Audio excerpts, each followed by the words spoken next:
What's up guys, Ryan here from MudGunner, and today I have a new rifle to show you. But first, I also want to show you something else I got today.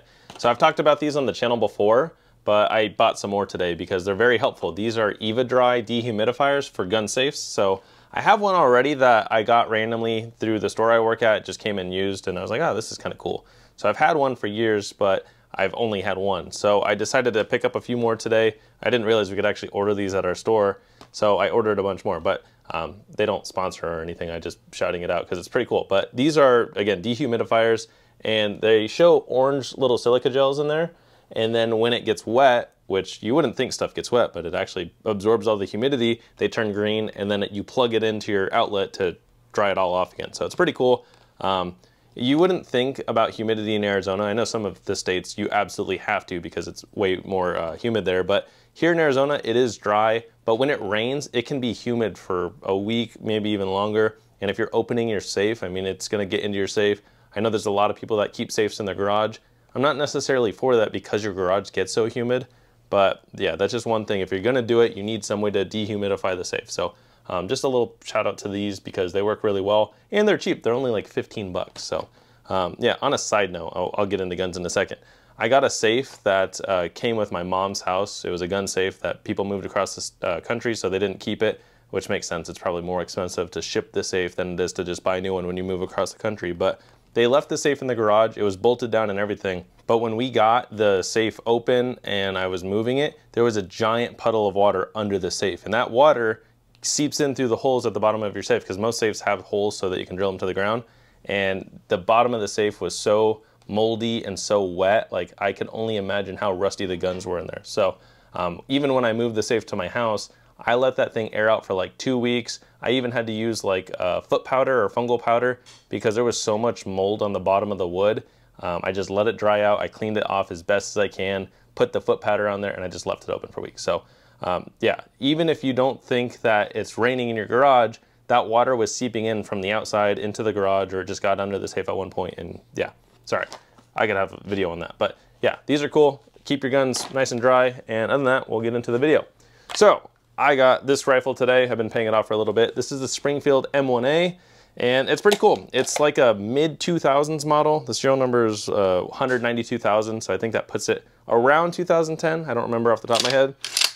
But this one's cool. This was a buddy of mine's at one point, and he sold it to the store I work at, and I'm excited to have it. He told me I should get this one because it has a trigger job done to it, and it's actually pretty light. I haven't shot an M1A in years, but the reset's very slow. The reset's very short, and then it maybe has a 4-ish pound trigger. I'm not Grand Thumb, so I can't coast the trigger very well, but I mean, it feels pretty light to me.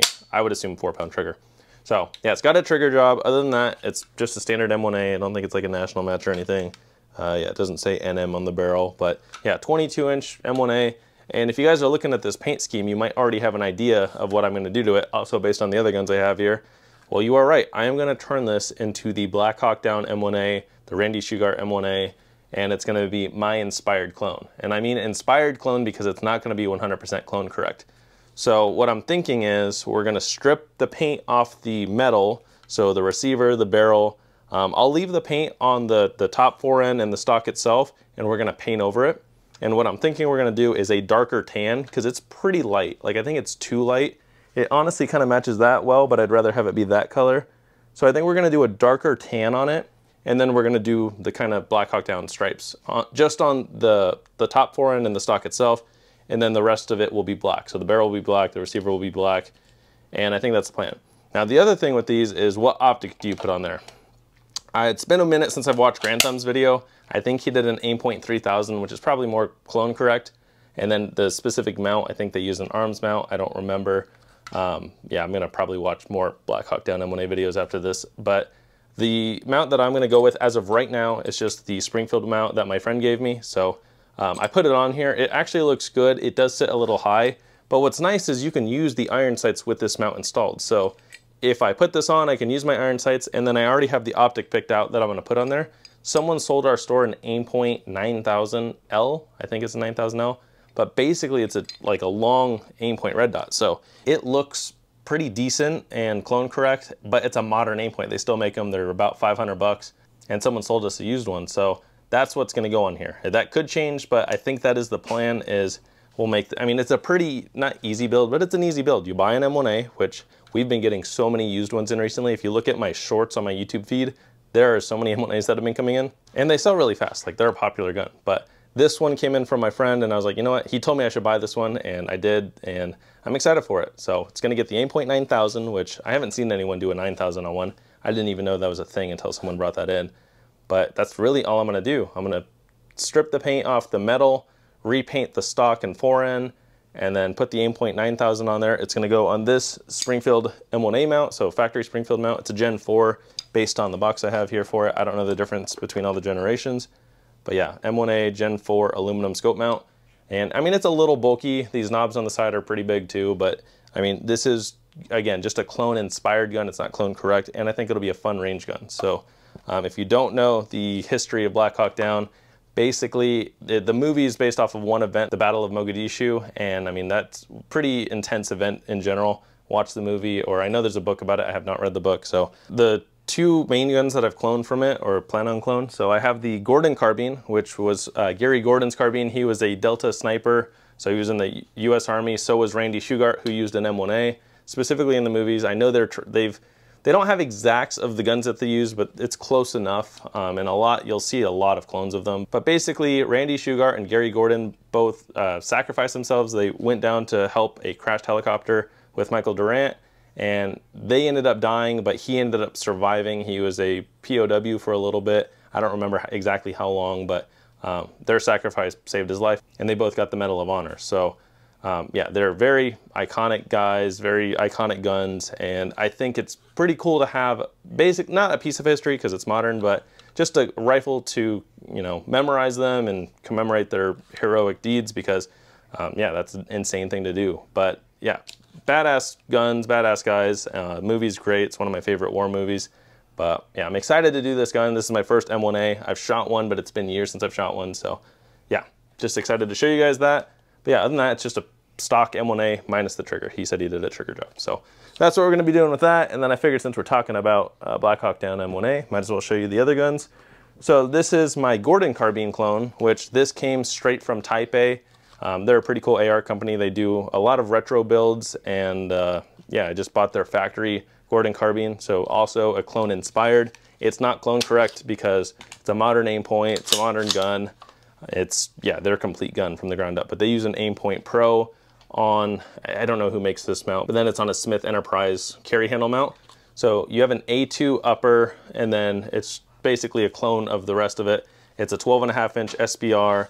They use a flat trigger, which I actually really like, because if it's a modern gun, I don't mind modern triggers and modern lights and stuff. So I know that kind of bugs people to use a flat trigger, but it's a very nice trigger. I like it a lot. And then suppressor-wise, I chose to go with the Otter Creek OCM5 because since I'm going with a modern gun, I wanted to try a modern suppressor. And this is much lighter than the AEM5 from Allen Engineering. So yeah, I've shot this gun a lot. Some of you have asked when I'm doing a video on this, because I've had it for about a year now. And I'm going to be doing the video on this gun in October, plus that one. So I figured we could do an actual, I guess, Black Hawk Down video, because the anniversary of that event, which took place in 1993, is October 3rd. So it's been a long time, but it's still, I guess, relevant. The guns are still relevant to this day, and they're badass guns. So, yep. Yeah, I like my Gordon carbine. So it came from the factory, all painted like this with the Aimpoint on there. I added the Blue Force Gear sling, and then I bought the suppressor. This gun is not going to work properly without a suppressor, so if you end up buying their Gordon carbine, you got to buy a suppressor to go with it, and it only accepts the like Model 12 style suppressors because of the mount. So you basically need the Otter Creek OCM5, the Allen Engineering AEM5, an old school OpSync Model 12. Like, you need some type of Mark 12 style suppressor to put on here. So yeah, other than that, I really like it, and it shoots good. So, and I like that it's all painted. At some point, I'm gonna paint the suppressor. I think I wanna Cerakote it to make it last longer. And yeah, I mean, I might spray paint it, I don't know yet, but this one's definitely gonna get respray painted. And then I figured, you know, this is a Black Hawk Down-ish gun. So they use M16A2s in the movie, but this is an AR-15A2, so semi-auto. And then the other thing with this one specifically is it's an AR-15A2, but it's actually got an A1 upper. So this is a factory Colt exactly like this. It's basically a clone of the C7, which is a Canadian gun. So this is an American C7. It's an AR-15A2 Sporter 2, so it came from the factory exactly like this, with an A1 upper, with the A2 lower. It's got the heavy barrel with a bayonet lug, teardrop, forward assist, and yeah, it's a factory Colt, so it's the closest thing I have to what the rest of the guys were using. But at some point, I would like just a straight up A2 Colt, which is mainly the carry handle sight. So the carry handle sight will have an adjustable knob for your height and elevation, where right now it's just set for windage, and this would be set for your elevation. So that's the main difference. The A2s have the elevation knob where the A1s do not. But it does fit the vibe, and yeah, I like it. So at some point, my goal is to collect a lot of the guns from Black Hawk Down, a lot of the, I guess, achievable ones. I have an MP5, like an HK MP5, but I'm building that into the Sicario MP5. So it's got Knight's Armament rail. I'm looking for an aim point for it. So yeah, I mean, if I could have multiples, I would do multiples. But the MP5 from Black Hawk Down is very basic. It's got, I think, an A3 stock and just a polymer handguard. And then there's other like Colts that I need to get. I think they're the 727s. I don't know Colt model numbers very well, like as far as the numbers themselves go. Like I don't know what that would be considered other than the A2, but or A1 upper and A2 lower. The other gun I'd like to clone from the movie would be Hoot's gun, Eric Bana's character. His gun's pretty cool. It's very basic. It's got an A2 upper and then just polymer furniture, and then it's spray painted. So I want to do one of those clones as well. But I'd say the main two from Black Hawk Down that everyone knows is the Gordon carbine and then the Shugart rifle or the Shugart M1A. And then, I mean, these are pretty popular too. So hope you guys enjoyed. It's, again, just a new gun that I picked up. I'm excited to shoot it, and I'm excited to clone it. My goal is to have it all done by October because, again, that's the anniversary of it. And I think it'd be a cool rifle to have. So looking forward to shooting it. But yeah, thank you guys for watching, and stay tuned for my next video.